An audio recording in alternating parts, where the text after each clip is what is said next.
evening, family. Good evening. My topic for tonight is going to be treasures in heaven and not on earth. So many times nowadays we consider ourselves rich, but our definition of rich would be probably having a nice home, having a nice car, or even having money in our banks that will last us a few weeks or even months, right? But God sees a different type of rich, right?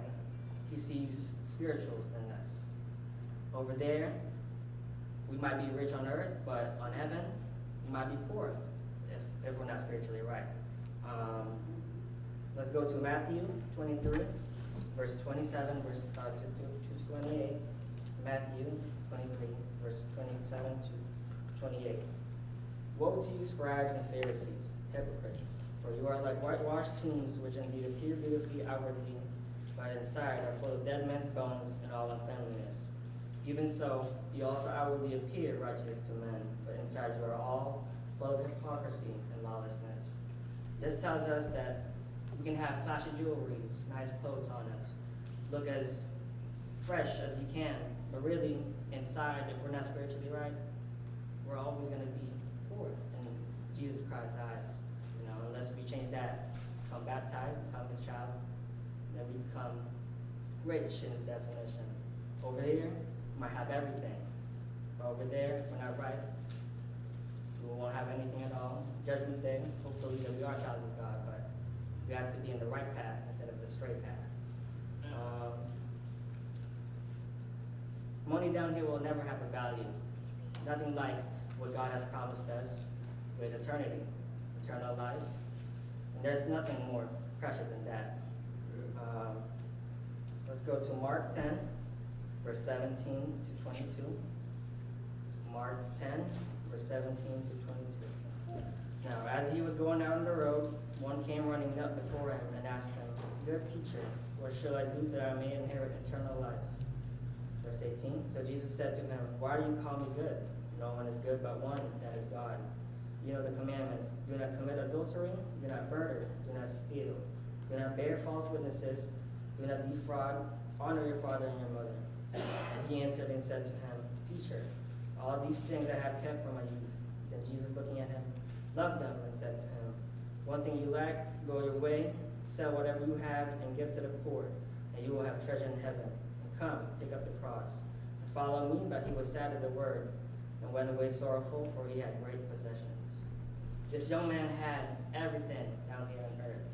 Followed the commandments, did everything that Jesus would ask, but he had all the possessions that Jesus said to give away and distribute to more people in need. He denied that offer, and instead kept his riches, upset at what he said, and kept going with his life. Imagine turning down opportunity like that. God will always give us an opportunity to become a child of God, and that's one of the instances right there. But the young man turned around, denied the offer, kept his treasures down here on earth instead of the ones that we're going to get in heaven. And now, if he kept going down that road, afterlife, he won't have a mansion, robe, and crown like he promised us, or him. He'll keep all the stuff that he did have, but at the same time, he won't be spiritually right because he denied him. Matthew 10, verse 32 to 33. Matthew 10, verses 32 to 33. "Therefore, whoever confesses me before men, him I will also confess before my Father who is in heaven.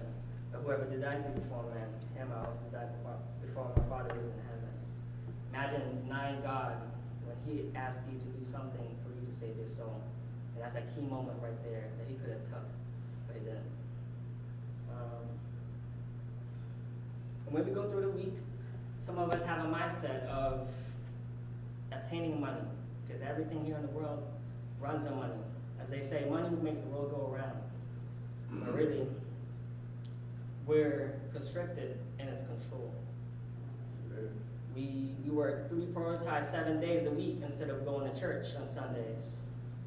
We like to keep a budget and stuff like that, just to keep that bank and keep going to support our families. But really, we're lessening our spiritual health at the same time. It says here, "For God so loved the world that he gave his only begotten Son," John 3:16, And whoever believes in him should not perish but have everlasting life. You always got to put God in the center instead of money. God will always be the way, and he's the only one that can save us. Money's temporary, it has no value. It stays here on earth, and always will. When we go after life, Jesus will be waiting for us. And he gives us that opportunity when he comes here on earth. Same thing. Value of money will never stay the same because it all goes away after we pass away. So Matthew 6, verse 19 to 21. Matthew 6, verse 19 through 21. Do not lay up here for yourselves treasures on earth, where moth and rust destroy, and where thieves break and steal.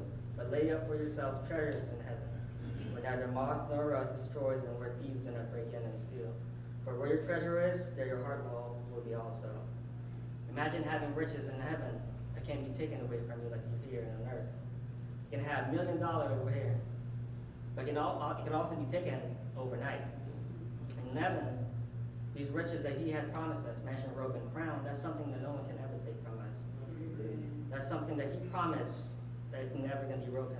Unlike here on earth, where promise can be broken any time. And money can also be considered as an idol.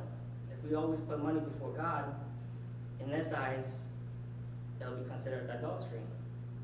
God is a jealous God. But 2 Peter 1, verse 3 to 4 says, his divine power is given to us all things that pertain to life and godliness, through the knowledge of him who called us by glory and virtue, but which have been given to us exceedingly great and precious promises, that through these you may be partakers for the divine nature, having escaped the corruption that is in the world through us.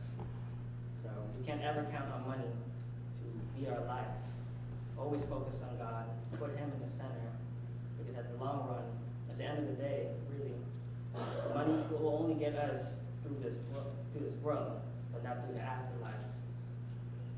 Yes. Yes.